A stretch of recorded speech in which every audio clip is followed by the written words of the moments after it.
Claro, obvio. ¿No les mostré acaso el baño y el té? Nos mostró, digamos, en el Excel, ¿no? Pero ya calculado, quería saber si nos podría indicar la fórmula, digamos, ¿no? A ver, veámoslo. ¿Dónde está el archivo de la terminal? Ok, ahora les proyecto.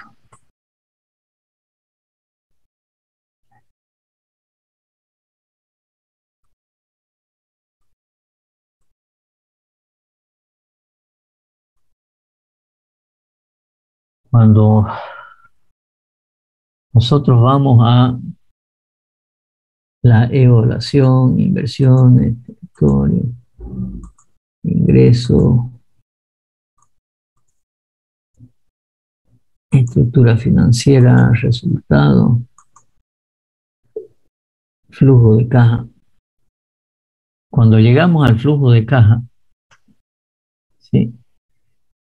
El flujo de caja final es este de aquí, ¿sí? Fíjense que es donde está inversiones, inversiones, capital, valor residual, etcétera, ¿no? ¿Cierto? Y aquí hay una fórmula. Esta fórmula, voy a poner aquí al lado, es igual, dice TIR de la B18 a la K18. TIR de la B18 a la K18. ¿Dónde está la K? Hasta el final. Ese es el flujo. Entonces, lo único que tengo que hacer es poner la función TIR del Excel y la del BAN, la función BNA, con la función dice, hay que poner una tasa. A ver, si yo pongo acá, vamos a hacer más grande esto. Si yo pongo acá BNA y abro paréntesis, me está pidiendo la tasa de descuento. Entonces yo tengo que darle una tasa de descuento a la cual quiero calcular, ¿sí? Y esa tasa de descuento le voy a poner que al 10%. Por dar un valor puedo ponerle 8, 5. Él va a hacer el cálculo en función de eso, ¿sí? Y después dice, si ustedes se fijan aquí, dice aquí abajo, ¿cuál es el rango? Entonces yo le diré punto y coma de este rango de flujo de caja. Y voy a cerrar el paréntesis. Sí, bueno, tengo que ampliar la celda, pero me tiene que dar esto. Fíjense que acá la fórmula dice BNA de 0,1 desde B18 hasta K18. B18 al K18 es de nuevo el flujo de caja.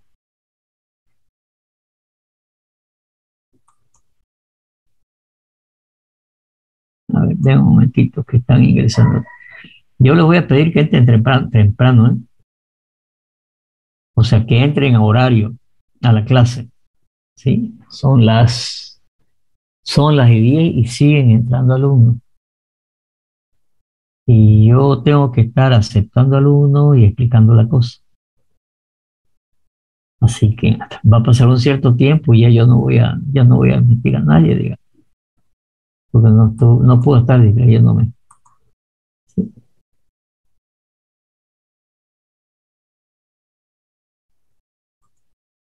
Ok. No sé si se entendió las dos fórmulas del TIR y del BAN. Esa era la Sí, pregunta. solamente teníamos que poner entonces el Excel nomás nos va a botar la fórmula, perdón, tenemos que Sí, colocar solamente en el Excel la fórmula y el rango nomás, ¿no? Ya él lo así, calcula. así es. Porque si no, habría que calcularlo a mano. Y calcularlo a mano, eso es bien complicado. ¿Sí? Porque si quieren calcular el BAN, tienen que igualar la fórmula, ¿no es cierto?, de ingreso sobre egreso inicial final a cero, de cada uno de los valores y tienen que despejar, ¿no es cierto?, el TIR y por lo tanto difícil matemáticamente. Hay una forma de hacerlo manualmente. A ver, permítame, voy a traer un libro.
¿Dónde está el libro?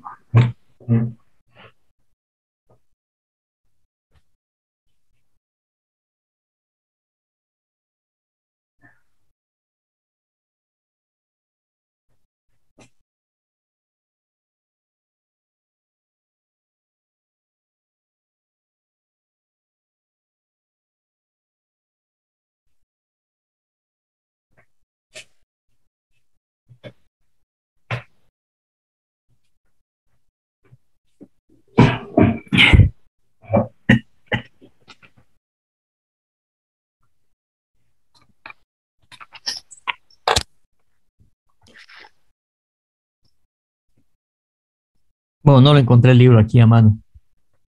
Está en la otra biblioteca. No, no está por aquí.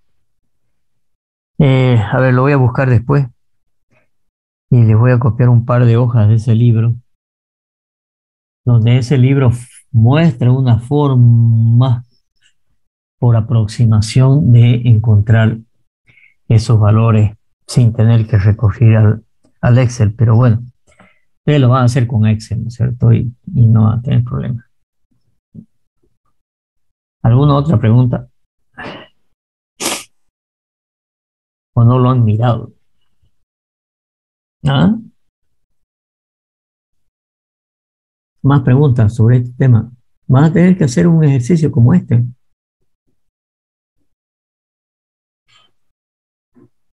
Ya están los grupos, ¿no? Ingeniero, Sí, dígame. hay un valor de imprevisto. ¿Eso cómo se lo calcula? Eso depende del proyecto, ¿no es cierto? Pero puede estar entre un, no sé, un 2, 3%, 5%. Depende de cada proyecto, el riesgo que tengo y la seguridad o, no, o seguridad de los datos. Entonces yo digo, bueno, capaz que en este proyecto hay algún imprevisto, digamos. Pero en la medida que se vaya haciendo el proyecto ya definitivo, ¿no es cierto? Esos imprevistos pueden ir reduciéndose porque en realidad en los ingresos normalmente uno no tiene imprevisto porque hay que construir algo y construir algo sé cuánto va a costar. Sin embargo, en los egresos, en el tiempo, ¿no es cierto? Y en los ingresos sobre todo, en los ingresos no tengo una seguridad de cuánto voy a tener que gastar por alguna razón. Pero, pero eso depende de cada proyecto, ¿sí? Pero poner un 2 3% 5% máximo, por ahí andan en sus flores, ¿ok? ¿Qué más?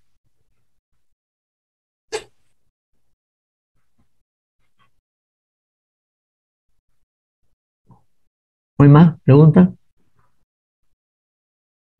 A ver, eh, me pasaron al final todos los grupos, ¿sí? Porque yo seguía viendo ahí que no tengo grupo, que tengo grupo, que veniste conmigo, que dan todos los grupos conformados.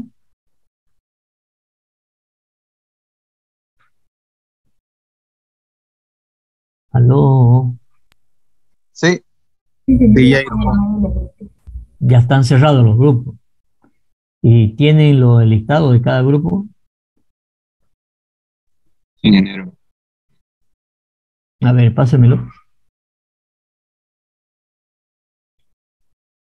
¿Cuántos grupos se hicieron al final?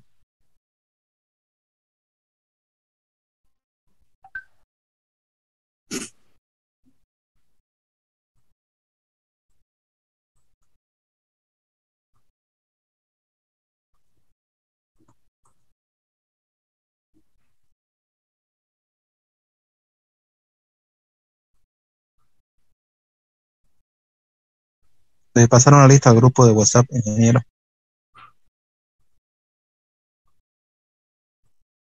¿Por qué no puedo abrir mi WhatsApp?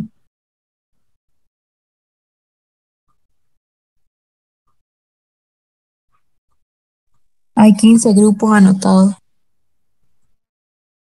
Ya.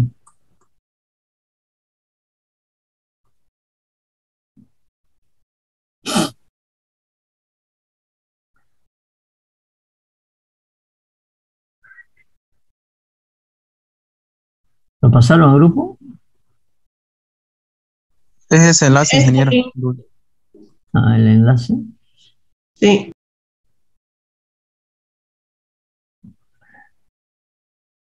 Ingeniería económica, grupo uno, 15 grupos. ¿Qué vamos a hacer con tantos grupos?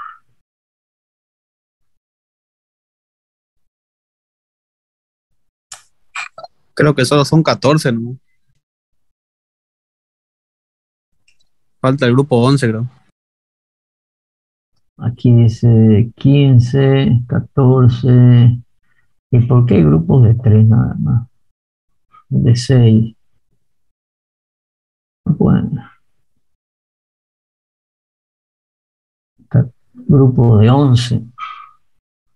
Y hay grupo de 3, grupo de 10,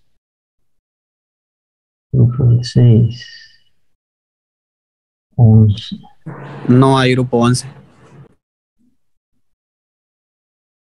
Ya, no importa, pero estoy diciendo hay grupos de 7, hay grupos de 11, hay grupos de 10,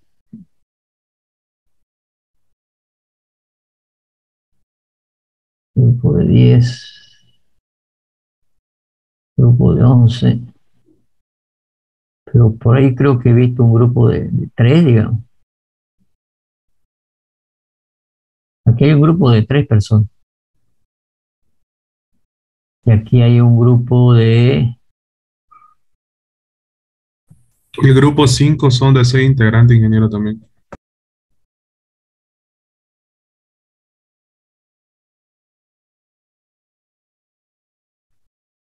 Bueno, se van a tener que juntar, ¿eh?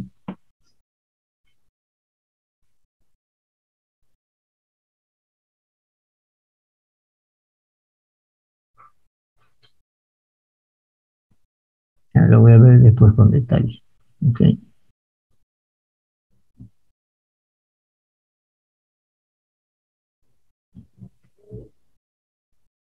ya, ok.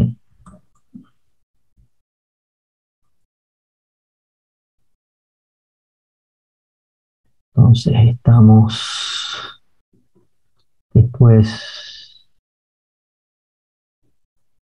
después lo veo con detalle. ¿Ok?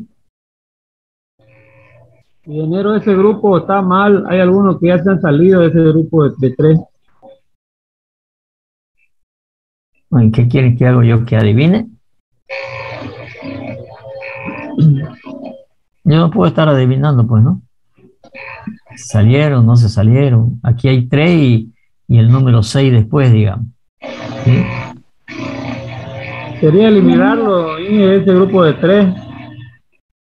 El de Sí, 3, porque es corregible. Tenían que haber corregido cada grupo, es decir, unirse si es que se tenían que unir, porque usted pidió de 11 integrantes.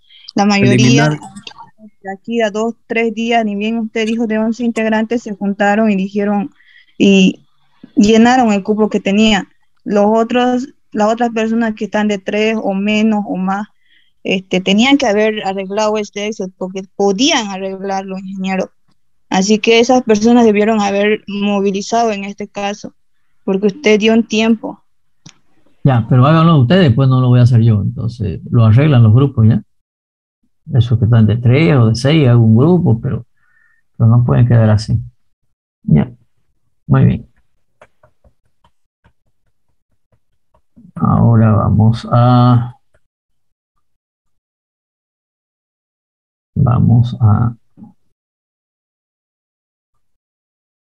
en este documento que estábamos viendo, recuerdan este documento que estábamos viendo, ¿no? ¿Hasta dónde llegamos? Vimos planificación, vimos formulación de proyectos. ¿Hasta dónde llegamos? No lo anoté. ¿Recuerdan? No recuerdo. No recuerdan el documento. Hasta estructura financiera, ingeniero. Hasta vimos preinversión, vimos perfil, todo esto vimos, idea, perfil, todo esto vimos. Sí, eso ya vimos un poco más abajo. Ya, ¿qué es el perfil?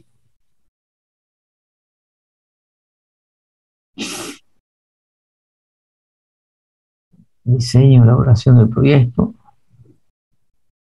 Vimos esto.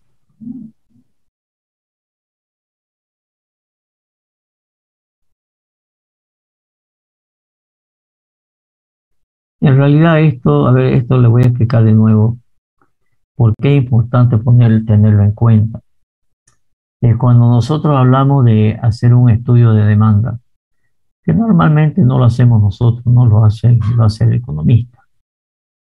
Pero es importante después cuando voy a hacer análisis de sensibilidad, ¿sí? Tener en cuenta algunos temas globales porque influyen en la economía del proyecto. Hoy por hoy, no tener en cuenta la guerra de Rusia con Ucrania, no tener en cuenta algunos aspectos importantes del proyecto, ¿sí? Entonces, hay que hacer este análisis de la economía global. Yo en este documento que ya lo armé hace algún tiempo, hablaba de la tasa de desempleo, hablaba el incremento del desempleo, el índice al- a los productos en China que empezó a subir. Hoy los productos de China también están subiendo porque hay una falta de contenedores de transporte, ¿no es cierto? Que solamente ese tema está haciendo subir algunos precios. Nuestros vecinos hay que tenerlos en cuenta, pues Brasil sobre todo, que es un gigante, ¿no es cierto? Entonces, la economía boliviana está en coma. A mayo se desploma el 7,93, pero esto era una noticia antigua.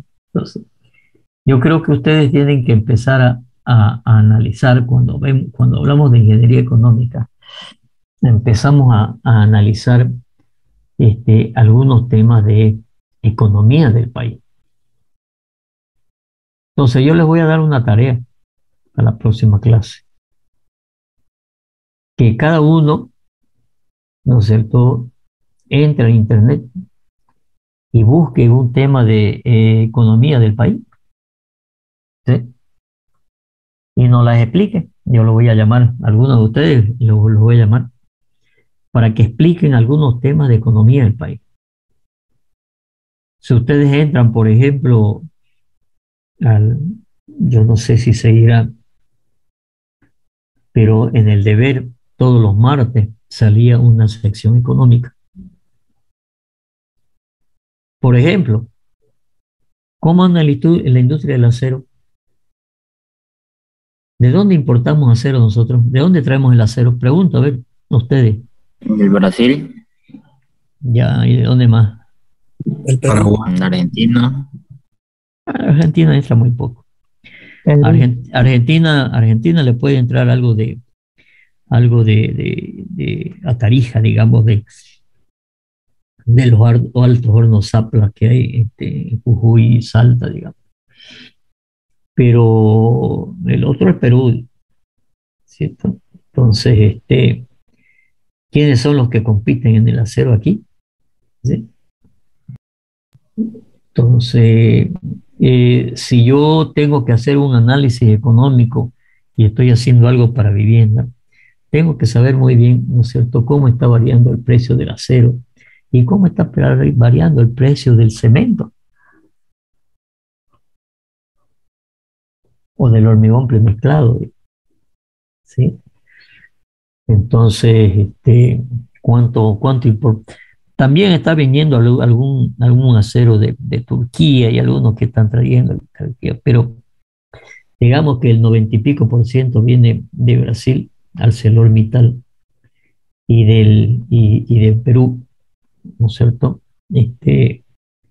Sin embargo, sin embargo, este, nosotros tenemos algo de siderurgia o no tenemos algo de siderurgia aquí en el país. ¿Qué tenemos? hay la materia prima, pero no hay la empresa quien lo pueda elaborar. Hay una empresa ¿Cómo? elaborando. ¿Cómo se llama? Tenemos materia prima para No me acuerdo si elaborar, sí pero hay no una hay una empresa. empresa. ¿Y cuál es la materia? ¿Cuál es el materia prima? El mutum. ¿Y ahí cuántos aceros tengo ahí en el mutum? Miles de toneladas hay.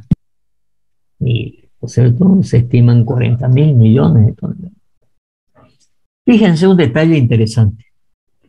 Sucede que ahí en el mutum se estima que hay 40.000 millones de toneladas. Y cuando el año 2007 se firma el contrato con la empresa la Jindal, se firma un contrato para explotar el 50% del mutum. Pero el contrato decía, ¿no es cierto?, que podía explotar, ¿cuánto eran? 10 millones de toneladas por año. Y tenía un contrato por 40 años. Entonces, ¿cuántos son 10 millones de toneladas por 40 años? Son 400 toneladas. Y le dieron la concesión para que explote 40.000 millones de toneladas. Oye, ¿cuándo iba a explotar 40.000 millones? Si la mitad son 20.000 millones y podía explotar en 40 años apenas 400. ¿Dónde estaba el negocio? El negocio estaba en que esa empresa hindú, con un contrato de 20.000 millones, ¿no es cierto?, sus acciones subieron tremendamente y empezó a vender acciones. ¿Ah? Y después la Jindal se fue, ¿no? La Jindal se fue. Y hubo una resolución del contrato. Y se le cobró una boleta de garantía a la Jindal. Yo en su momento era director de la empresa siderúrgica del Mutum, representaba a la gobernación. Yo no estaba de acuerdo que se cobre esa boleta de garantía, ¿no? Se la cobraron igual. Bueno, la Jindal ya le ha hecho un juicio, creo que por 20 millones de dólares al gobierno y se lo ha ganado. Y está en proceso de hacerle un juicio de 90 millones de dólares. Y casi seguro que se lo va a ganar. Y sucede que ahora se lo han dado el contrato, ¿no es cierto?, por mucho menos plata, porque no es porque sea más barato, sino por mucho menos implementación de industria a los chinos. Llegan de los chinos no sé cuánto tiempo, ¿no es cierto? Y todavía no salen. Sin embargo, unos inversionistas privados han hecho una fábrica de acero, han hecho una siderurgia. ¿Dónde está? ¿Saben dónde está? Camino a Cocha. Sí, señor. ¿Por dónde más o menos? Por Buenavista, ¿no es cierto? Sí, sí. Por Buenavista. Es una fábrica espectacular. Y han invertido. Las Lomas. De las Lomas, exactamente. De los socios de las Lomas. Y es una industria espectacular. ¿Sí? Muchos dicen, pero es fierro boliviano, ¿será que es bueno? ¿Ustedes creen que alguien van a invertir? Creo que han invertido 130 o 150 millones de dólares.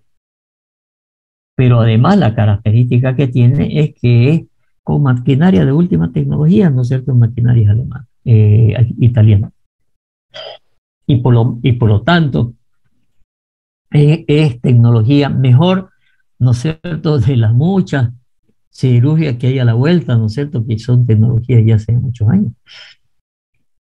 Entonces, es una buena tecnología, es un buen acero, cumple las condiciones de calidad. Yo he ido unas 3 veces allá, ¿sí?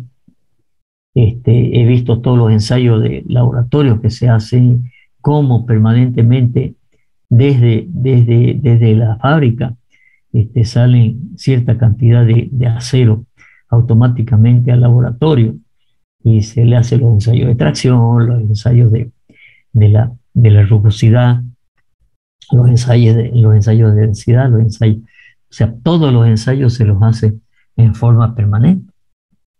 Entonces, es una buena industria, ¿sí? Una buena industria. Obviamente, si nosotros pensamos a nivel internacional, ArcelorMittal, ¿no es cierto?, prácticamente se ha comprado casi todas las siderurgias del mundo. En Brasil ya no se puede comprar más siderurgia porque teóricamente ha llegado al 60%, porque si no, a partir del 60% se puede, la ley le establece que puede ser monopolio, pero en todo el mundo anda comprando fábricas de acero. Y aquí tenemos una fábrica de acero que en principio lo estaba haciendo con palanquilla. ¿Qué es palanquilla? Palanquilla es unas barras de acero como de 15 por 15 centímetros que las importa de Brasil, las Lomas las importa, y con eso metían, ¿no es cierto?, a los gordos para hacer las barras de acero. Hoy ya ha instalado la parte, ¿no es cierto?, de hacer de chatarra.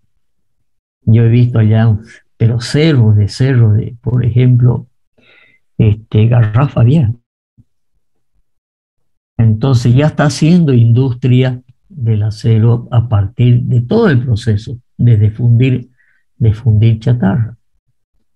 Hay una ley que prohíbe la exportación de chatarra. Sin embargo, hay mucho contrabando de chatarra hacia Brasil o hacia Perú, porque es cotizada esa chatarra como para hacer acero. Entonces, hoy las Lomas, ¿no es cierto?, no sé qué porcentaje hará de acero con chatarra. Bolivia debe estar consumiendo alrededor de 400.000 toneladas de acero por año, que eso quiere decir que Santa Cruz debe estar fácil consumiendo la tercera parte, y esa planta de las Lomas, ¿no es cierto?, tiene una capacidad de 200.000 toneladas. Y el día de mañana que esté el Mutum, no se van a hacer competencia porque todavía hay 200.000 toneladas, ¿no es cierto?, que hay que cubrirla, ¿sí? Y por ahora, ¿no es cierto?, las Lomas está haciendo solamente fierro corrugado para la construcción, no está haciendo perfil. Ya el día de mañana posiblemente amplíe para los otros temas, ¿no es cierto? Pero fíjense cómo la mayoría de ustedes no sabía que había una industria de acero y está en Bolivia, está en Santa Cruz, ¿no es cierto? Está aquí a no sé, 90 kilómetros. Entonces es hora que ustedes empiecen a hablar de economía, de inflación, de proyecciones de demanda, de cuánto cuesta el acero, de cuánto cuesta el hormigón, cuál es la inflación anual, el gobierno dice que no hay inflación cuando tiene que sacar números, digamos, ¿sí?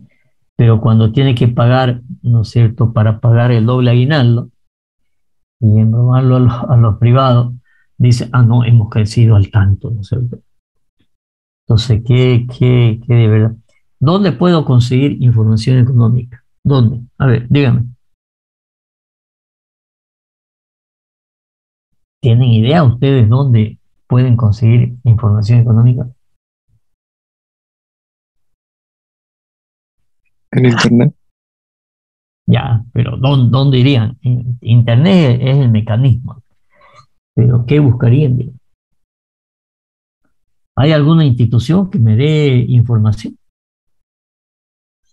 El Ministerio de Economía y Finanzas puede. No le van a dar información, es difícil. Difícil. Ministerio de Economía y Finanzas, capaz que haya información de los presupuestos de las instituciones públicas, pero información estadística de precios, ¿no es cierto? Difícil.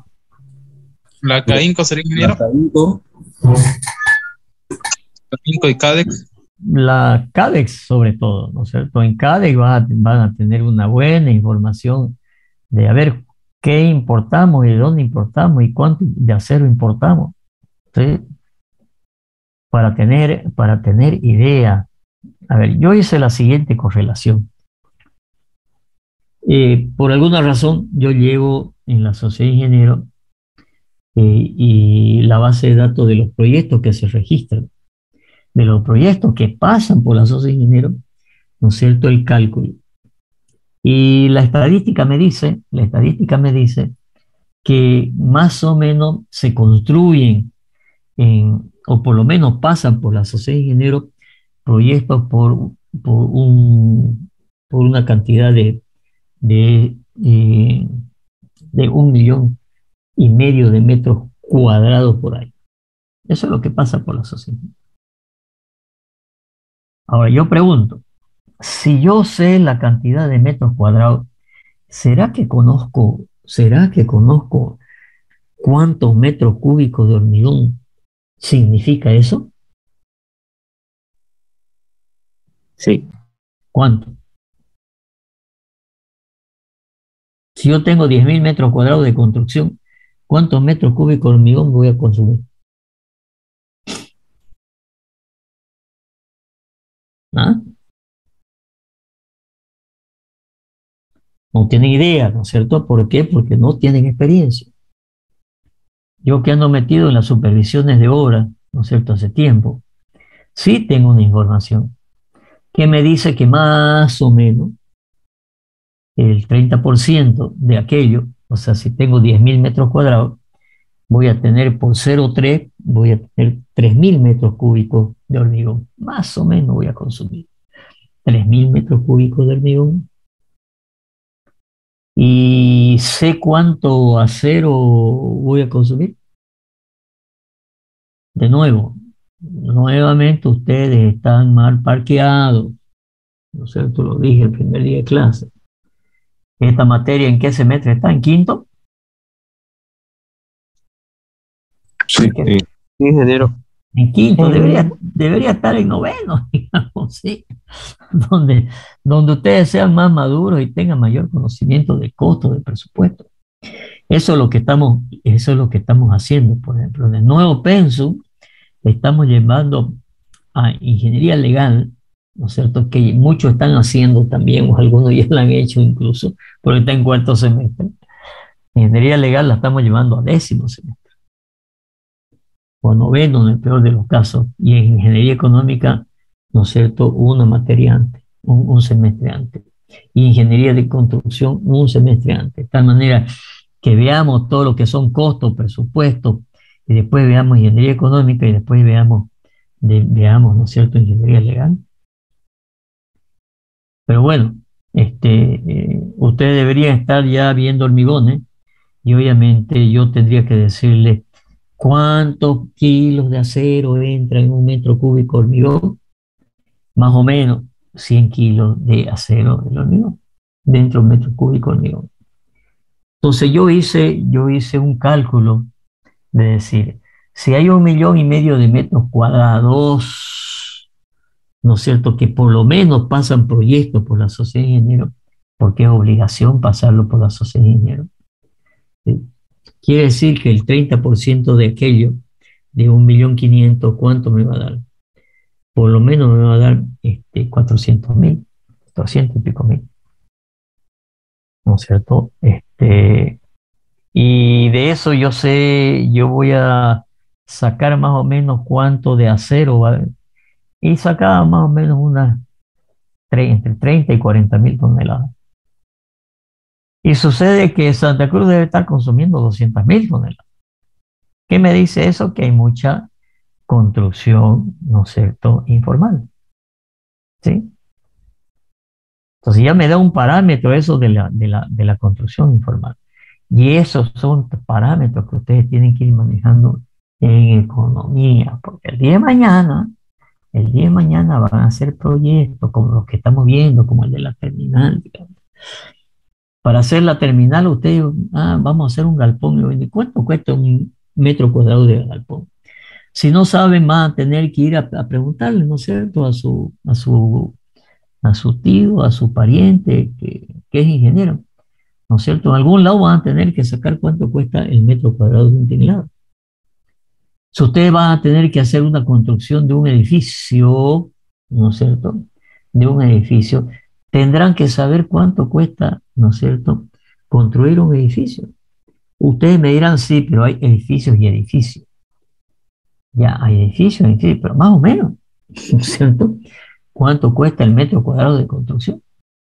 Entonces tendrán que ir a preguntarle a algún ingeniero, a su docente, costo, tendrán que, oye, ingeniero, ¿y cuánto cuesta el metro cuadrado de construcción más o menos? Ahí tienen, ¿no es cierto?, a un Flavio Carreño, a ingenieros que además se dedican a construir, ¿no es cierto? No es que son docentes que solamente hacen docencia, son docentes. Flavio Carreño está haciendo, hizo su propio edificio hace un tiempo y hoy está construyendo para alguien y está construyendo un edificio interesante, ¿no es cierto? Entonces está con los precios al día, ¿sí? Entonces, nosotros vamos a empezar a hacer nuestro proyecto de inversión, ¿sí? Por eso le preguntaba si han entendido bien el ejemplo que les he pasado, porque más o menos es un ejemplo, ¿no es cierto? ¿Sí? Entonces, a ver, anotemos, ¿sí? A ver, voy a ir aquí abajo para anotar. Una consulta, ingeniero. Sí, señor. Tengo una duda. La sociedad de ingenieros, o sea, tiene la misión de verificar las construcciones en edificios. ¿Ellos también pueden hacer el control o el seguimiento de las construcciones informales que hay arriba de 2, 3, 4 pisos?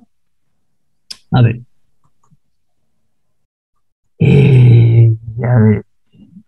Primero, la sociedad de ingenieros es un gremio, ¿ok?, que aglutina a los ingenieros. ¿Qué tiene eso de legal? Es legal porque tiene una constitución, está constituido legalmente, es una asociación gremial, como puede ser una asociación de transportistas.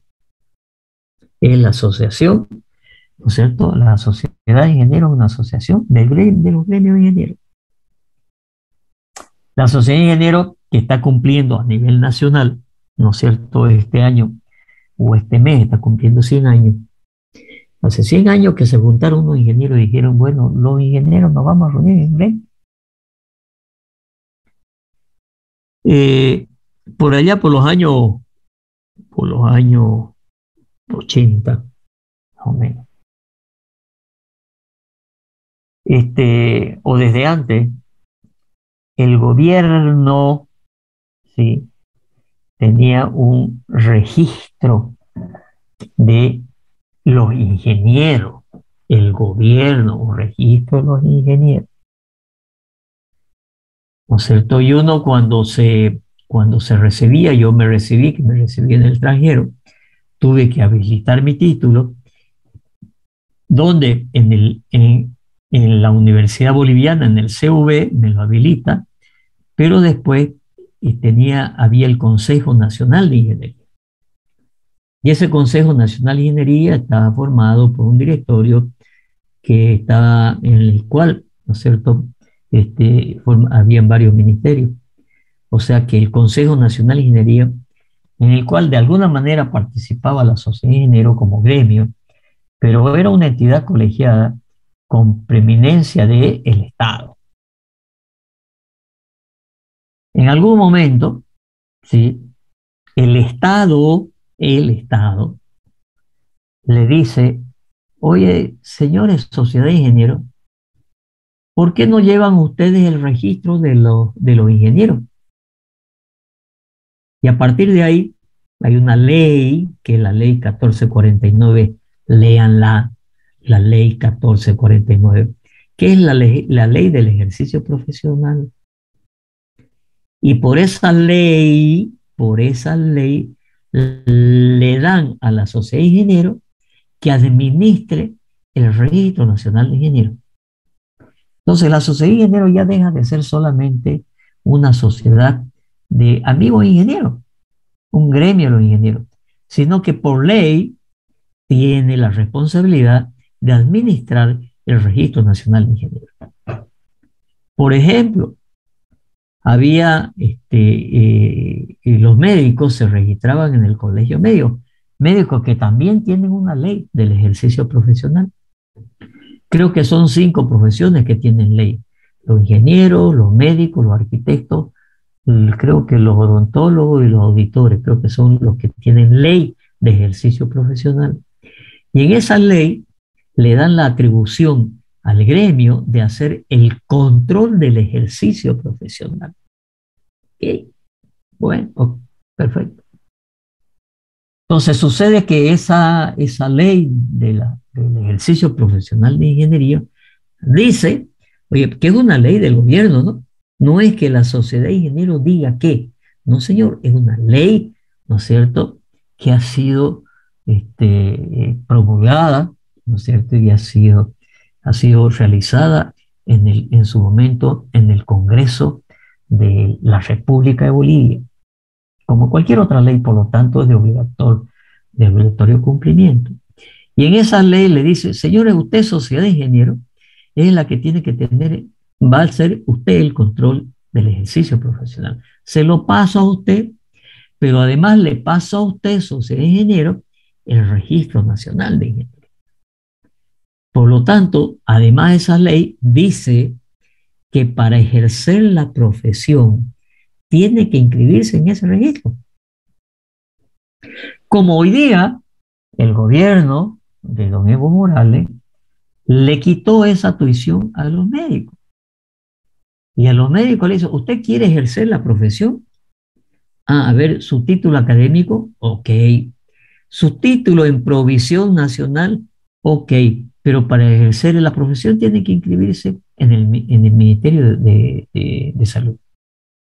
Ya no sirve la inscripción en el colegio médico. ¿Por qué? Porque como el gobierno de don Evo Morales y el actual son de corte socialista y el peor pecado es ser privado, ¿no es cierto? Entonces, no, aquí el privado no, pero al final de cuentas la Sociedad de Ingenieros, el colegio médico, el colegio de arquitectos son privados. Pero a los médicos les quitó el registro del colegio médico, tienen que inscribirse en el Ministerio de Salud. Y a los abogados también. A los abogados les quitó el registro del colegio de abogados. Tienen que inscribirse ahora en el Ministerio de Justicia. A los ingenieros también quisieron hacer lo mismo. Sin embargo, hace mucho tiempo, sí, hace bastante tiempo, los ingenieros comerciales hicieron una demanda constitucional a la sociedad de ingenieros y le dijeron: oye, señor ingeniero, ¿quién son ustedes pues para decir que no pueden, que tienen que registrarse en la sociedad de ingenieros? Momentito, no es en la sociedad de ingenieros, es un registro del Estado, que es el Registro Nacional de Ingenieros. Pero nosotros ingenieros comerciales pues no somos de esa área técnica. Pero es un problema en su universidad que por marketing creó el ingeniero comercial, pero puro marketing, digamos, porque de ingeniería, de investigación científica, técnica, no tiene nada. Por lo tanto, no querían pertenecer al Registro Nacional de Ingenieros. Pero esa ley dice, ¿no es cierto?, que todo aquel que tiene el prefijo ING, ¿no es cierto?, tiene que inscribirse en ese registro. Y hubo una sentencia constitucional que le dio la razón a la sociedad de ingenieros. Sí, señor, usted, señor ingeniero comercial, tiene que registrarse. Y si el día de mañana viene un profesional que es ingeniero en calcular ingeniero en la resistencia de la cola del ratón, y dice ingeniero por una universidad, ¿no es cierto?, va a tener que inscribirse en ese registro. Entonces, primer concepto, hay un registro nacional de ingeniería. ¿Qué exigencia hay? Existe un código de urbanismo y obra. El código de urbanismo y obra dice cómo se deben hacer las construcciones y dice expresamente, ¿no es cierto?, que los proyectos de ingeniería deben pasar primero por la sociedad de ingenieros. ¿Para qué? Para que se haga un visado. Antes, ese visado apenas era un sellito que decía a la sociedad de ingenieros: sí, este es un ingeniero que está registrado en el Colegio Nacional, en el Registro Nacional de Ingenieros. Más nada. Después se hizo un código de urbanismo y obra que se hizo en los años 80. Perdón, un código del hormigón que se hizo en los años 80, ¿sí?, que se llamado el CBH 87. Y ahí decía, en ese código aprobado por resolución ministerial, decía que había que pasar por la sociedad de ingenieros a hacer un visado. ¿Y qué consistía ese visado? Decía que es ingeniero, más nada. Los proyectos de arquitectura también pasan por el colegio de arquitectos. ¿Y qué dice el colegio de arquitectos? Este es un señor arquitecto, más nada. Pero después del Málaga, el edificio que se cayó aquí, un momentito, ¿no es cierto? Entonces, por otra parte, antes en la alcaldía, ¿no es cierto?, presentaban los proyectos de arquitectura y los proyectos de ingeniería, nadie de la Bolivia. Y yo les voy a decir, a mí me costó más de 20 años, porque yo quizás más de 20 o 30 años, he sido el representante de la sociedad de ingenieros en ese código de obra que se reúne teóricamente para analizar el código de urbanismo y obra. Ojo, el código de urbanismo y obra son 3 tomos que tienen cerca de 1000 artículos.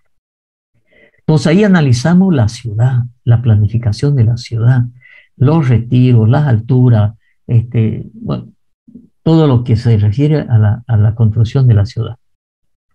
Y me costó más de 20 años poder que sea obligatorio que los proyectos de ingeniería pasen, ¿no es cierto?, por la sociedad de ingenieros con el visado para que pasen a la alcaldía. Y la alcaldía con ese visado. ¿Qué es el visado hoy día?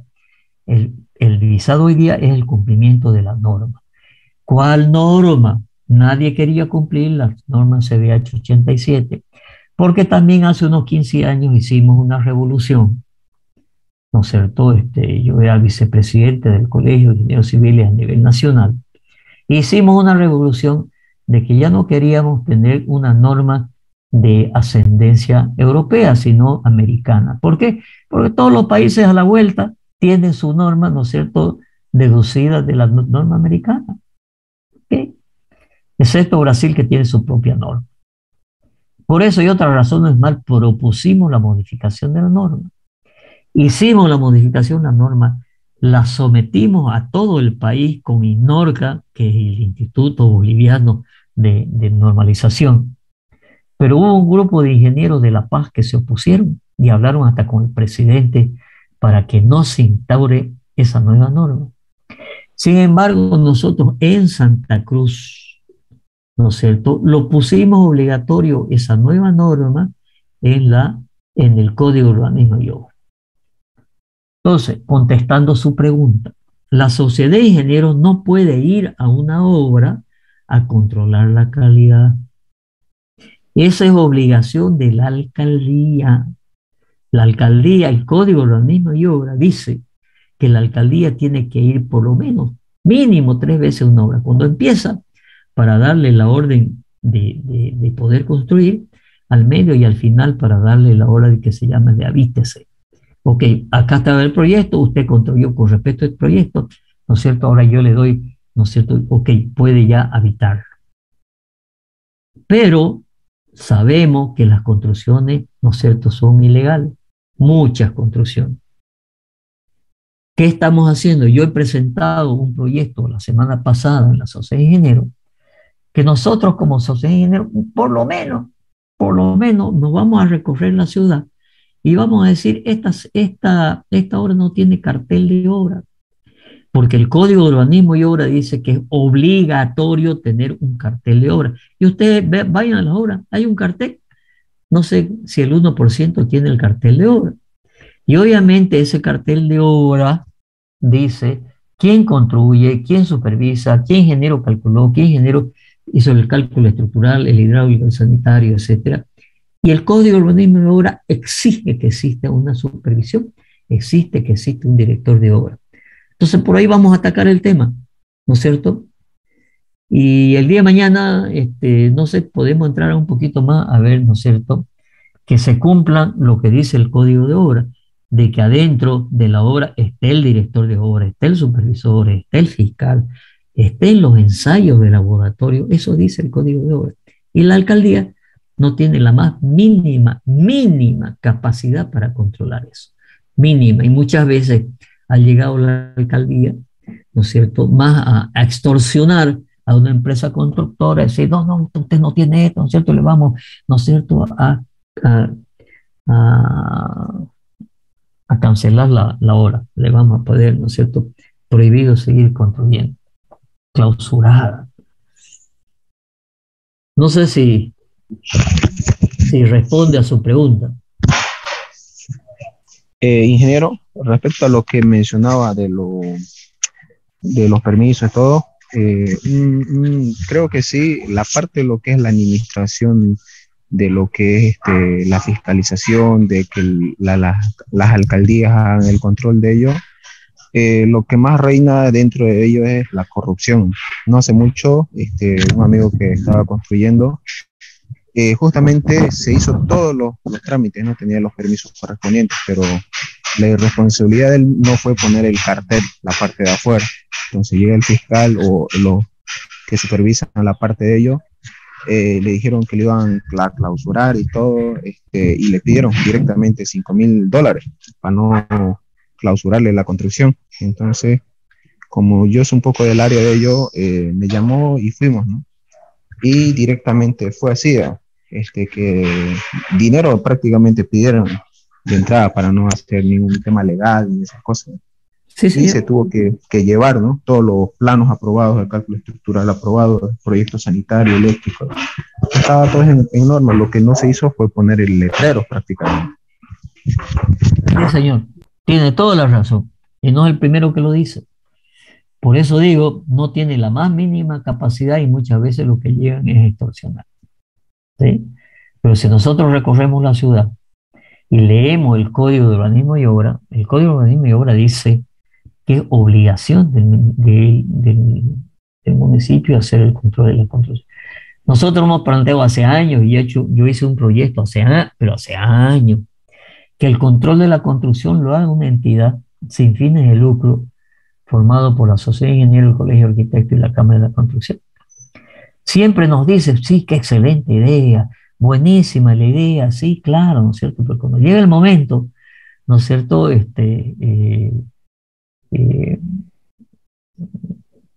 Dicen que no, pues, sí, ¿sí?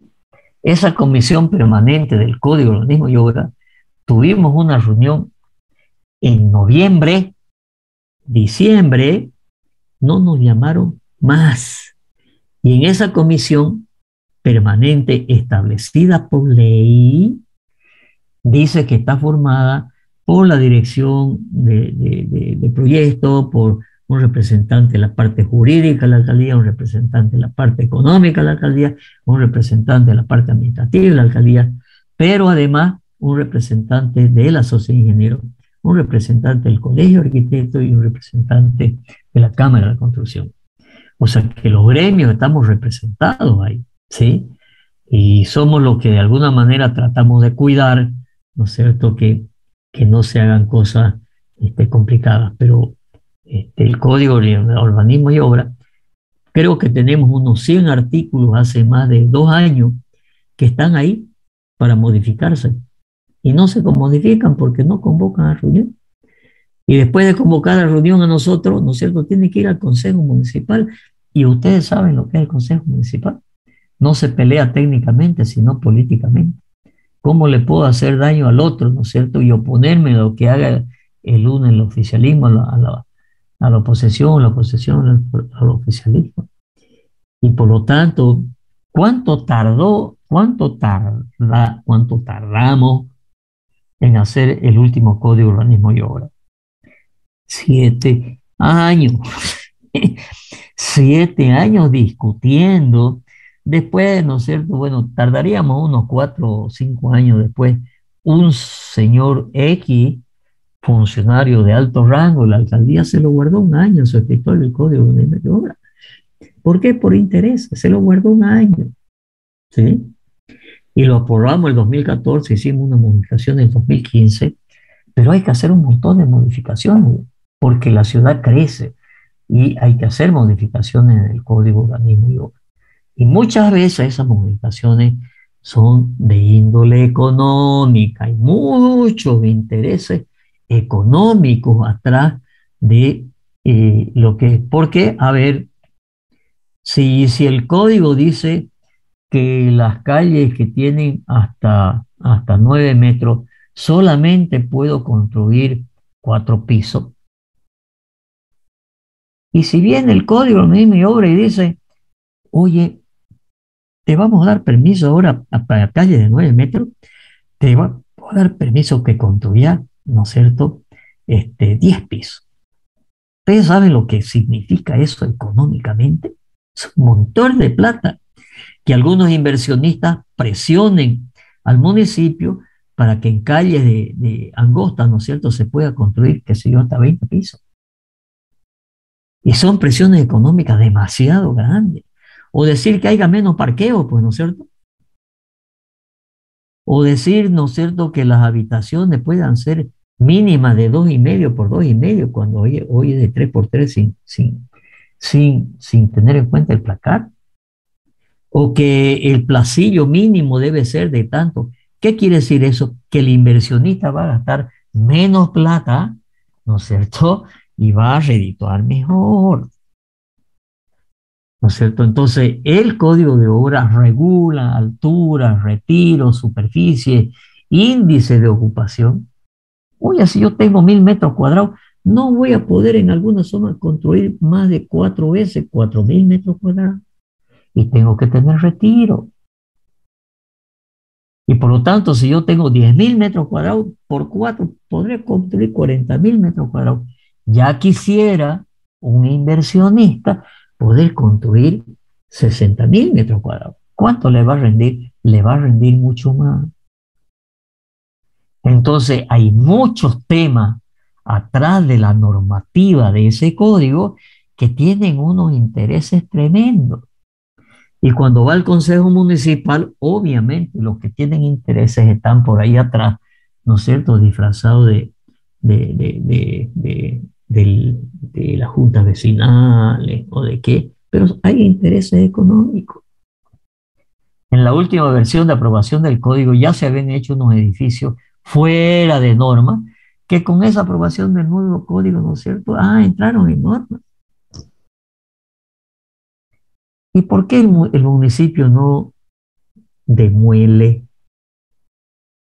¿Y por qué el municipio no dice, oiga, esto está fuera de norma, cuando está empezando a construir?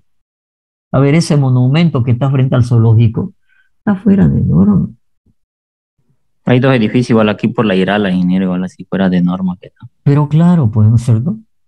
¿Y por qué no le duele? Porque la ley todavía está, como decimos nosotros, chuta. Porque el Código de Urbanismo y Obras le va a decir, oiga, señor, esto está fuera de norma, demuela.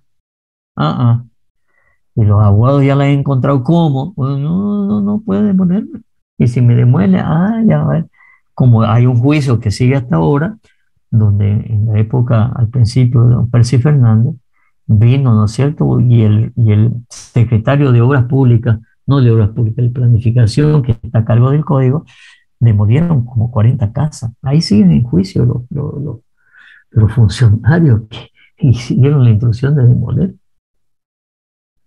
Entonces, las normas no se cumplen, hay vacíos legales en los cuales no se cumplen las normas. Y por lo tanto, el municipio ahorita, difícil que pueda demoler algo. El famoso edificio Vela, ¿lo conocen? Ese que está a media cuadra de la Plaza Blacú, ese que está inclinado. Sí. Ese había que demoler. Yo he hecho sí, ingeniero, pero ahora lo terminaron de amoblar y ya está todo pintado. Parece que ya están habitando. Y está fuera de norma, ¿no es cierto? Porque sobresale, el último piso sobresale de la línea municipal y además estaba empezando a invadir, ¿no es cierto?, la distancia de separación con el vecino de atrás. Yo hice un peritaje, ¿no es cierto? A mí me pidieron un peritaje. Y la distancia que tenía que haber, creo que estábamos en el piso 11. Que estaba construido hasta el piso 11. Este piso 11 tenía que estar a 3 o 4 metros de separación de la línea del vecino y estaba a 40 centímetros. Y había que demolerlo. Pero hoy día, ¿qué pasó? Está bonito, lo están terminando de construir, ¿no es cierto? Ya lo han terminado de construir y no lo demolieron. ¿Por qué? No sé, pues, ¿no? Creo que el arquitecto que hizo eso, porque el proyecto al principio estaba bien, pero después cuando construyeron, ¿no es cierto?, se invadieron. Y creo que el arquitecto que hizo eso, creo que lo llegaron a meter preso.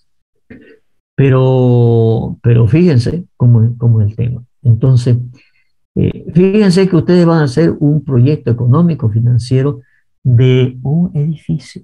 ¿Sí? Y van a tener que mover las normas de construcción, digamos. Y van a tener que ver cuántos metros cuadrados pueden construir. Y van a buscar qué es lo que se aconseja, que haya un arquitecto que sepa de arquitectura y aprovechar hasta los últimos metros cuadrados. Sí. Y no hacer unos proyectos muy bonitos, ¿no es cierto?, que le comen mucho espacio y eso es plata. ¿Sí? La pelea por los parqueos, por ejemplo, ¿cuántos parqueos tienen que ser? Depende si es oficina o si es vivienda.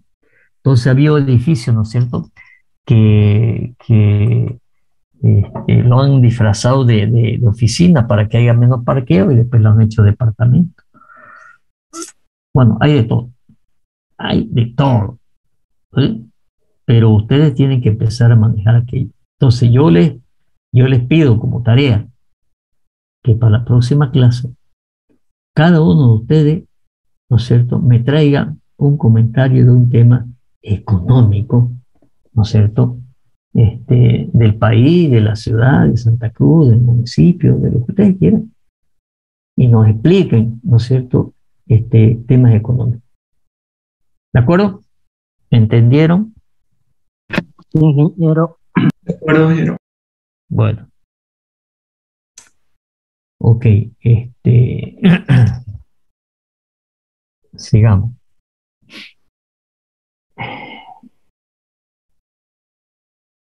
Yo les voy a mostrar algo. O sea, lo que yo quiero es armar los grupos y decirle a cada grupo qué va a hacer, digamos, para que vaya trabajando.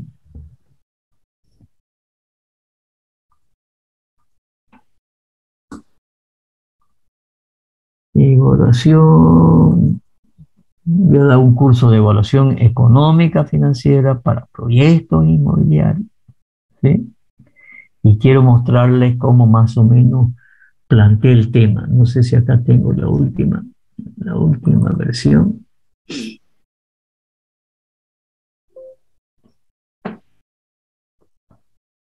No, este es el curso. ¿Dónde está el ejercicio? Curso, vivienda, edificio.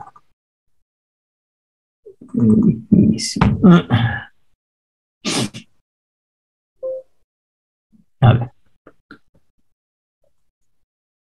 En el mismo concepto, ¿no es cierto?, de lo que habíamos visto en la terminal. Entonces, ¿cuáles son los parámetros? ¿Sí? Los parámetros que tengo aquí son, ¿qué cosa? ¿Cuál es la superficie del terreno? ¿Cuál es el coeficiente de ocupación? Hablábamos, ¿no es cierto? Hay algunas zonas que por alguna razón se puede llegar a 6, pero 3,5 o 4. ¿Cuál es la superficie construida? ¿Cuál es la hora vendible del departamento? ¿Cuáles son las áreas comunes? Aquí en este edificio me da que las áreas comunes, que no las voy a poder vender, pues yo vengo de departamento, pues, ¿no es cierto? No vengo 2 pasillos, no vendo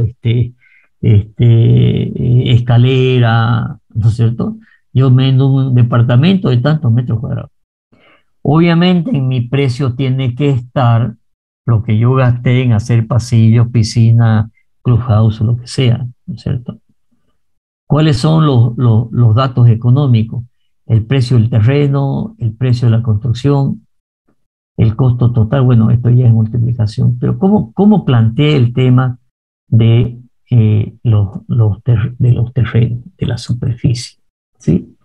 Yo planteé, ¿no es cierto?, que eran 4 pisos, y este era un edificio real que hizo un amigo.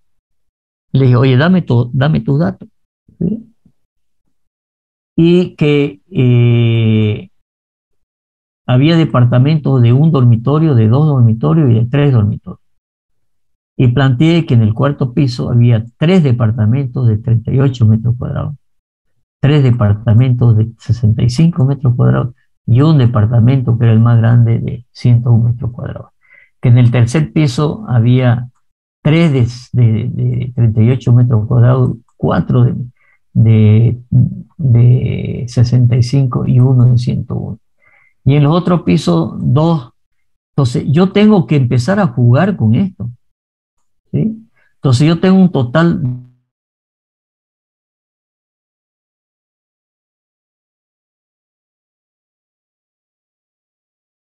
¿Por qué 2 nada más? Porque eso es lo que me demanda el mercado. El estudio del mercado hoy día me dice que yo no puedo hacer un edificio de departamento con muchos dormitorios, perdón, con muchos departamentos, 3 dormitorios. No, la gente no compra. O la economía no está para comprar 101 metros cuadrados. Porque si bien el coste de construcción puede ser 400, 500 dólares por metro cuadrado, ¿sí? En esa zona que estaba este edificio lo están vendiendo a 1,200 el metro cuadrado. Entonces yo tengo que ver, ¿no es cierto?, cuántos departamentos hago, de qué departamento se está vendiendo mucho el departamento de 2 dormitorios, los de 1 dormitorio o los monoambientes, también depende de la zona. O si yo estoy cerca de una universidad, voy a hacer monoambiente, pues, ¿no? ¿Y qué monoambiente? Un solo ambiente, donde tengo cocina, dormitorio, living, comedor, todo en un solo ambiente, más un baño. Ese es un solo ambiente. Capaz que dividirlo con una mampara el dormitorio, la cama, digamos, ¿sí? Entonces, si yo estoy en una universidad, cerca de una universidad, seguro que voy a hacer dormitorio de 2 dormitorios o capaz de 1 o un ambiente. Entonces, ese es el planteamiento que yo hice. Y por lo tanto, ¿no es cierto? Tengo 24 departamentos, ¿sí? ¿Cuántos metros cuadrados, ¿no es cierto?, tienen por departamento? Entonces, ya yo tengo que multiplicar 38 por 3, 38 por 3, 38 por 2, 38. Y acá tendré, ¿no es cierto?, los metros cuadrados, ¿no es cierto? Y en total tendré 1.389 metros cuadrados, ¿sí? Sin área de recepción. Entonces, estos 1.800 son áreas vendibles, ¿sí? Si yo tengo que son áreas comunes, tengo un 20% y voy a empezar, ¿no es cierto?, a ver cuántos parqueos necesito. 16 parqueos por 2 por 5. El parqueo mínimo es 250 por 5. Son 200 metros cuadrados, ¿sí? ¿Y por qué 16 parqueos? Porque yo tengo tantos departamentos de tantos metros cuadrados y voy a ir al código de urbanismo y obra que me dice cuántos parqueos necesito tener, cuánto es la planta del edificio, y aquí empiezo a sacar alguna superficie. Y después digo, precio por departamento. ¿A cómo lo voy a vender? ¿No es cierto?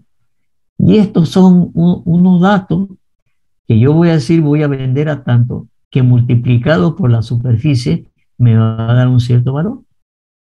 Entonces, un valor base de análisis es de tanto, ¿sí? Y los tres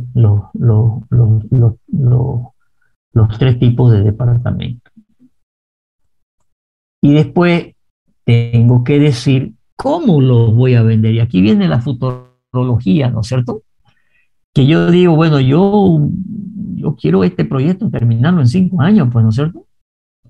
Ah, pero sucede que yo voy a vender en preventa. ¿Cuánto voy a vender en preventa? Y aquí voy a hacer mi análisis. Voy a decir que voy a vender un departamento, ¿no es cierto?, de un dormitorio en preventa el primer año, mientras estoy construyendo ese micrófono, por favor.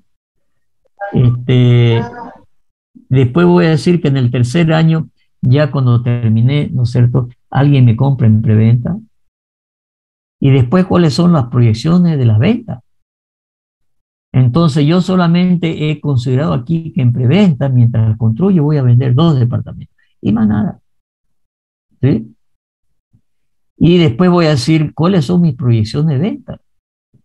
En el año 1 voy a vender un departamento aquí, otro departamento aquí, 2 aquí, 2 aquí, ¿no es cierto? Aquí voy a vender 3 en el segundo año, 4 en el tercer año, etcétera. Y voy a tener que tener total, ¿no es cierto?, de los departamentos que tengo.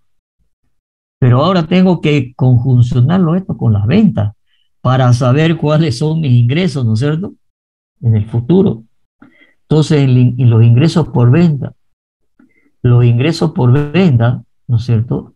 Pero primero, los ingresos por preventa.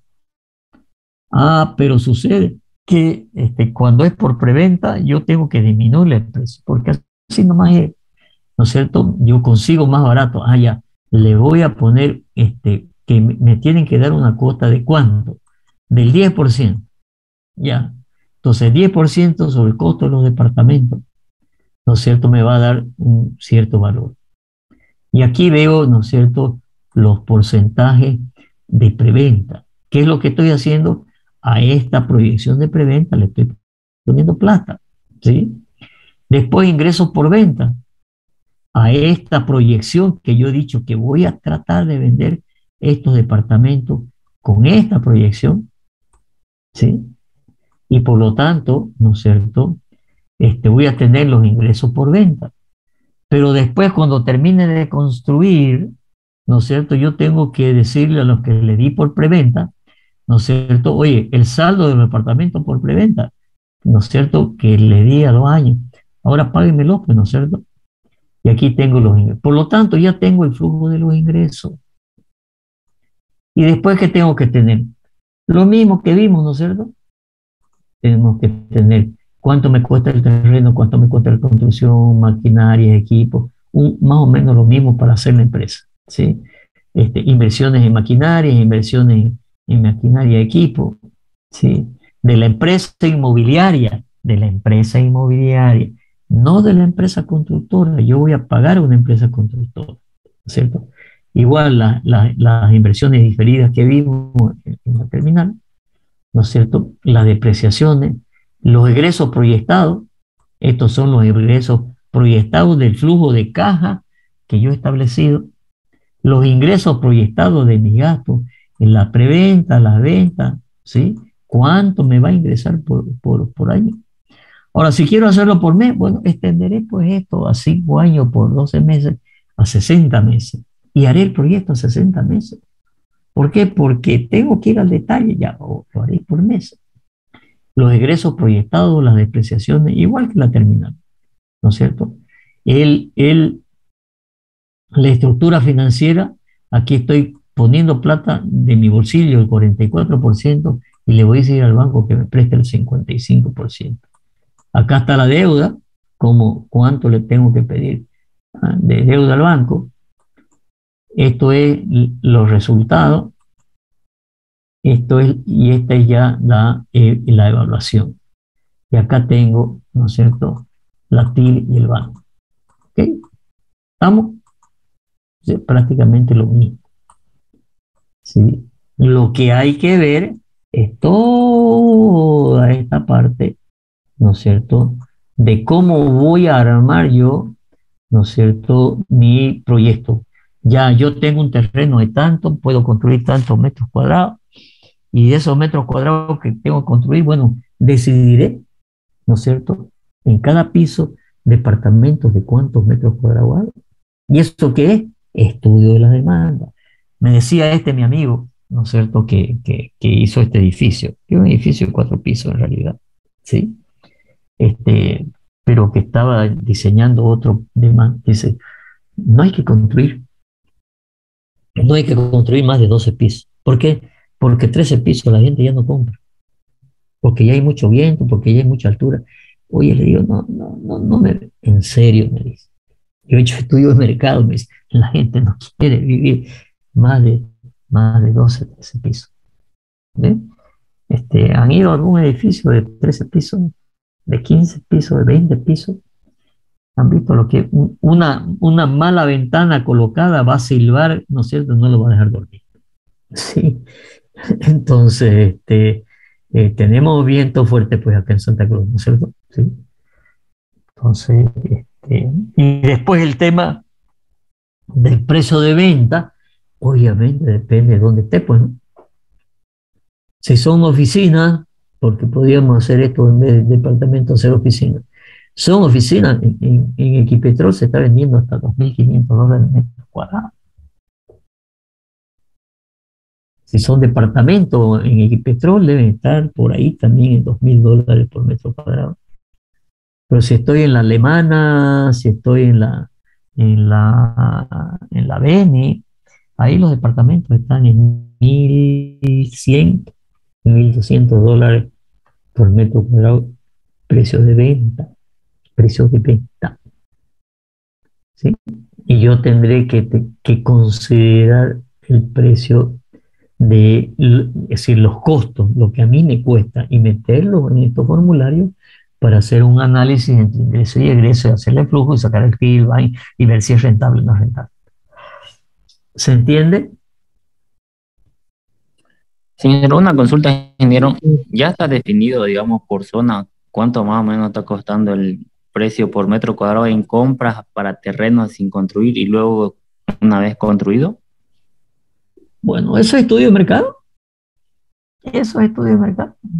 Claro que sí. O sea, usted va a una empresa inmobiliaria, ¿no es cierto?, y le dice, yo quiero comprar un terreno, y le va a decir, bueno, ¿dónde quiere comprar? Yo quiero comprar, ¿no es cierto?, allá en el 8º anillo y base. Y la empresa inmobiliaria le va a decir, mira, más o menos están tanto. Y yo tengo terreno por allá, vamos a verlo. ¿no es cierto? Y tengo este, es que estén tanto, tengo este. Bueno, y la empresa inmobiliaria gana el 4%. Sí, la empresa constructora gana el 10 o el 15%, pero la inmobiliaria, ¿no es cierto?, por vender gana el 4%. ¿Sí? Esos son los estándares de las inmobiliarias, profesor, ¿no? ¿Sí?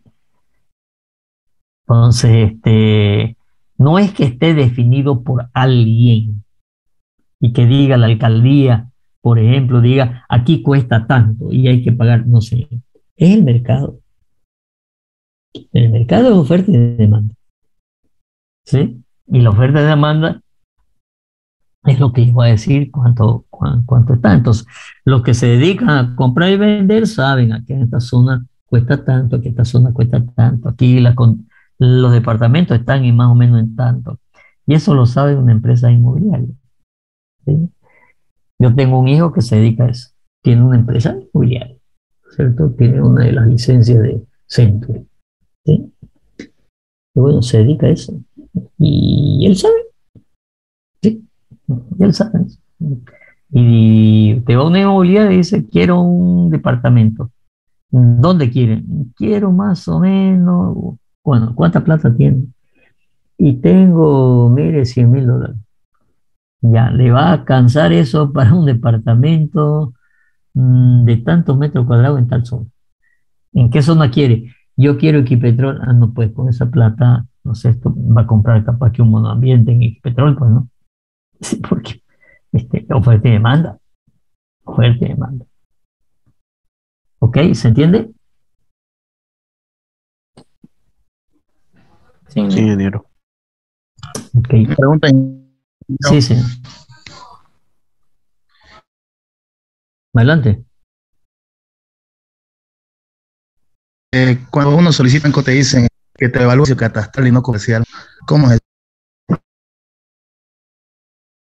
Esa es una gran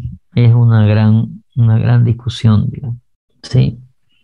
El otro día hubo una discusión al tema, incluso en un programa radial que se llama Ingeniería al Día, que es de la Asociación de Ingenieros, ¿no es cierto? Y hace, a través de Radio Marítima, hace programas. Y uno de los temas era el valor catastral y el valor real. ¿Qué es lo que pasa? Usted toma su boleta de impuestos, ¿no es cierto? Y ahí le dice cuántos metros cuadrados tiene. Y en función de eso, le voy a cobrar impuestos. Entonces, el valor catastral es el valor que asume el Estado, ¿no es cierto?, de cuánto vale. Y el valor real es lo que realmente vale en el mercado. Entonces, el valor catastral es un valor que pone la alcaldía para cobrar impuestos, ¿sí? Pero además también es importante señalar que los terrenos siempre van a ir subiendo de precio. O sea, los terrenos ganan plusvalía, pero una casa se va deteriorando. Y por lo tanto, cuando le cobran impuestos, cada año le tienen que reducir el valor imponible. ¿Cuál es el valor imponible? El valor que cree el municipio que le ha puesto y que le va a cobrar, ¿no es cierto?, impuestos de acuerdo a la zona. Ingeniero, una Sí. consulta. Si se hacen estudios de mercado para más o menos ver cuánto cuesta cada metro cuadrado, ¿ese estudio de mercado para qué tiempo puede servir? O sea, me refiero, ¿cada qué tiempo puede variar el metro cuadrado, digamos, el valor? Y depende de qué, de la O economía. sea, del metro cuadrado de la zona, digamos, cada mes o por año varía eso. No varía mucho, no varía mucho, ¿no es cierto? Pero, por ejemplo, a ver, si yo tenía un terreno, empezando la Avenida Brasil, hace 3, 4 años atrás, valía algo, valía un valor. Pero sucede que ahora se ha hecho el gran centro comercial, ¿no es cierto? Mi terreno pues y tiene plusvalía, ya vale más. Entonces muchas veces depende que le pueda variar rápidamente por alguna situación como esa. Por ejemplo, ¿qué hacen algunos desarrolladores de urbanización? Hacen urbanización y le va a decir, ¿y cuánto cuesta la casa? Bueno, la casa le cuesta $100,000. Y la casa de al lado, y después me encuentro con el vecino, ¿no es cierto? Y yo compré esta casa en 100,000. Y el vecino dice, pero yo la compré en 130 y son igualitas. Ah, pues es que yo la compré al principio, ¿no es cierto? Y vos compraste después, y cuando ya estaba parte del barrio hecho, ¿no es cierto? Obviamente, ¿no es cierto?, que va a subir el precio del terreno al lado, o de la casa de al lado. Pero a ver, ¿cuáles son los terrenos más caros? ¿Cuál es la zona más cara? ¿Cuál creen ustedes que es la zona más cara? ¿Ah? No se El escucha. grupo. En el tema de terreno. El tema del terreno. ¿Dónde es más caro? Donde hay más flujo económico. ¿Dónde hay más flujo económico? En los mercados, aeropuertos. Sí. No, el aeropuerto no. La zona norte. Mercado. Entonces, si un terreno en la avenida Alemana, ¿no es cierto?, me cuesta $400 por metro cuadrado, en la Ramada cuesta 700, 800 y hasta 1,000 del metro cuadrado. ¿Por qué? A ver. Y lo ubican ustedes, ¿no? El gran centro comercial ahí de la Brasil que se está inaugurando, ya se ha inaugurado, está por inaugurarse. ¿Lo ubican? Sí, ¿no es cierto? Sí, lo ubican. Que está antes de llegar a la feria, digamos. ¿Sí? Sucede que los puestos son de, ¿cuánto eran? De 3x4. 12 metros cuadrados. Y tienen su mezanines para depósito. O sea, súbele 25 metros cuadrados. ¿Cuánto cuesta construir eso por metro cuadrado? Independiente de todo lo que es lo de afuera, digamos, pavimento, instalaciones sanitarias, ¿no es cierto?, parqueo, lo que sea. Eso no puede costar más de $200, $300 el metro cuadrado. ¿Y cuánto es 25 por 300? 25 por 3, 75. 75, $7,500, ¿no es cierto?, puede costar construir ese 3x4 en 2 pisos. $10,000. ¿Saben cuánto se está vendiendo? En 100,000, 80 y $100,000 el cuartito de 3x4. Eso es lo que cuesta un puesto en los mercados. Y obviamente que ese mercado es muy amplio, tiene muchas instalaciones, que tiene espacios amplios, corredores amplios, parqueos amplios, pero de todas maneras, ¿no es cierto?, el 3x4, 25 metros cuadrados, ¿no es cierto?, en dos alturas, costará construirlo, ¿no es cierto?, $200 el metro cuadrado, $300 el metro cuadrado, rentarse. Y se está vendiendo, ¿no es cierto?, en 80 y $100,000. Entonces, como dijeron, ¿no es cierto?, ¿dónde es más caro? ¿Dónde hay más flujo económico? ¿Dónde hay más flujo económico? En los mercados. O si quieren averigüen, ¿no es cierto?, en la feria de Barrio Lindo, en la nueva feria de Barrio Lindo, ¿cuánto cuesta un puesto? Y los puestitos han visto que son de 3x3 algunos. ¿Cuánto cuesta un puesto? Entonces, esa es la oferta de mercado. Obviamente que la pregunta que hicieron, ¿cuánto tiempo? Capaz, ¿no es cierto?, que han pasado 2, 3, 4, 5, 7 años y más o menos el precio sigue el mismo, ¿no es cierto? Sí. Pero depende de la macroeconomía del país, depende de muchos factores para que yo tenga nuevamente que decir, a ver, costaba en la alemana $400, ahora cuesta $700 el metro cuadrado de terreno.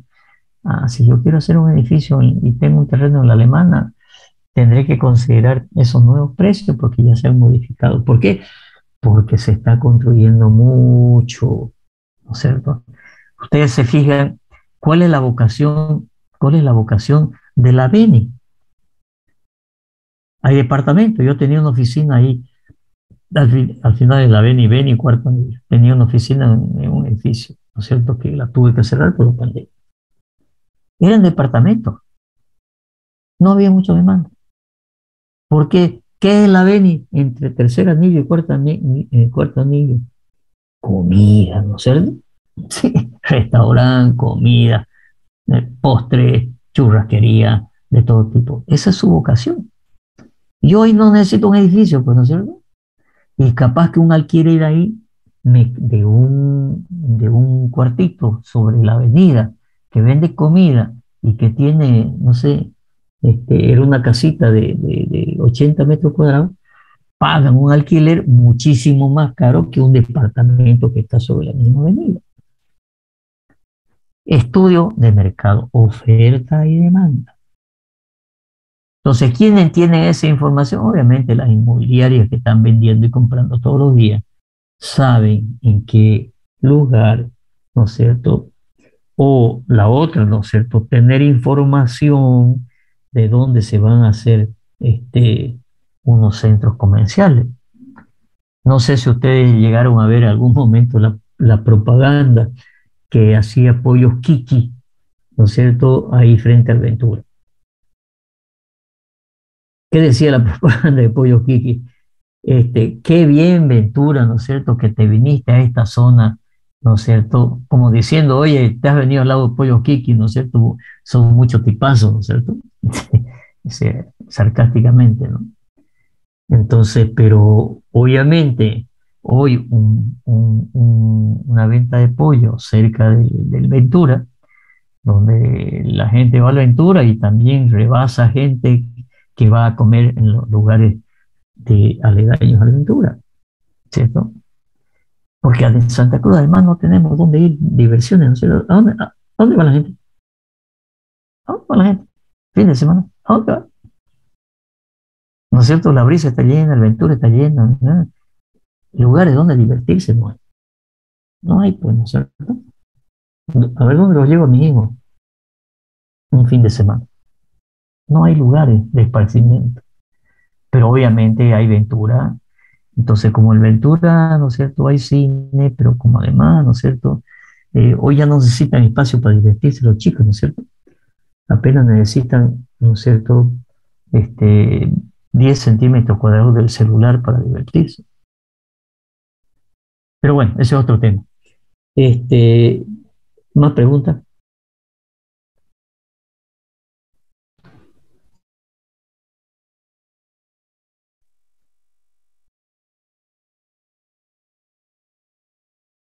No, no. A ver, yo les voy a pasar el código de urbanismo y obra, ¿ok? Se lo voy a pasar. Yo te voy a pasar el número del ingeniero, te voy a pasar, pero vos andate mañana nomás. No tenés ni una materia, ¿no? ¿O tenés? Pero a veces van de viaje, está animado, ¿no? Compañero, su micrófono. Su micrófono, Clever. Ni una, pues tiene seminario. Ay.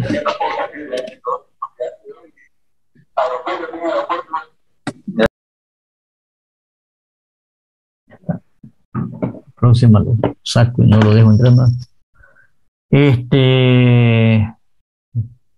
Yo le voy a mandar el código de urbanismo y obra. Y fíjese, para la pregunta que hizo, fíjese el artículo 87. El artículo 87 del Código de Urbanismo y Obra del primer tomo hace una clasificación de las edificaciones. Hace la clasificación de la autoconstrucción, ¿no es cierto?, de menos de 80 metros cuadrados. Y después habla de la vivienda simple. ¿Y para qué hace esa clasificación el Código de Obra? Para ver qué proyectos se tienen que presentar. ¿Sí? Entonces, si yo me voy a hacer una casita de 60 metros cuadrados, no necesito presentar nada, a la alcaldía, apenas un croquis, ¿no es cierto?, que lo puede hacer hasta el dueño o el albañil. Pero ya después viene, ¿no es cierto?, la vivienda, ¿no es cierto?, hasta, ¿no es cierto?, de 80 hasta 300 metros cuadrados en una planta. Y le dicen, estructura tiene que presentar un esquema. Pero después viene, ¿no es cierto?, hasta 600 metros cuadrados en dos plantas. Ya tiene que presentar un plano de estructura. Y ya tiene que presentar un plano sanitario, ¿sí? Entonces, para responder a su pregunta, ¿no es cierto?, en el Código de Urbanismo y Obra están clasificadas las edificaciones incluso desde 80 metros cuadrados y menos de 80 metros cuadrados, ¿sí? No hay límite, digamos, para hacer una vivienda. Yo puedo hacerme una vivienda de un monoambiente, ¿no es cierto?, de un monoambiente alrededor de los 35 metros cuadrados. ¿Sí? Entonces no hay mínimo. ¿Okay? ¿Alguna otra pregunta?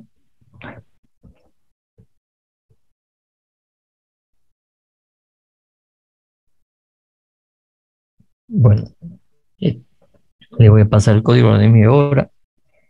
La próxima clase nos organizamos para hacer los tipos de proyectos que van a hacer. No sé, vamos a hacer terminales, vamos a hacer baños, vamos a hacer departamentos, vamos a hacer vivienda. Bueno, ahí tengo que inventarme. ¿Cuántos grupos dijeron que había? 12, 13 grupos, 15 grupos, menos uno, 14 grupos. Entonces cada grupo va a ser un proyecto diferente. ¿Bueno? Ingeniero, una consulta, disculpe. En el tema de los proyectos que debemos plantear, cada proyecto es grupal, pero nosotros tenemos que plantear costos y presupuestos, todo ese avance que estamos realizando en la materia, ¿no? Así es, así. Y algunas cosas tendrán que ir a preguntar a alguien, ¿no?, que construye. Oye, ¿cuánto cuesta el metro cuadrado? ¿O cuánto cuesta el metro cuadrado de tinglado? ¿O cuánto cuesta el metro cuadrado de pavimento? Algunas cosas van a tener que ir a preguntar, digamos. ¿Ok? Ok, ingeniero, gracias. Bien, ¿no hay más preguntas?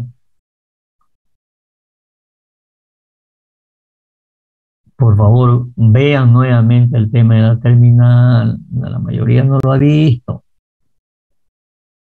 Y después, cuando estén haciendo las cosas, van a querer preguntar.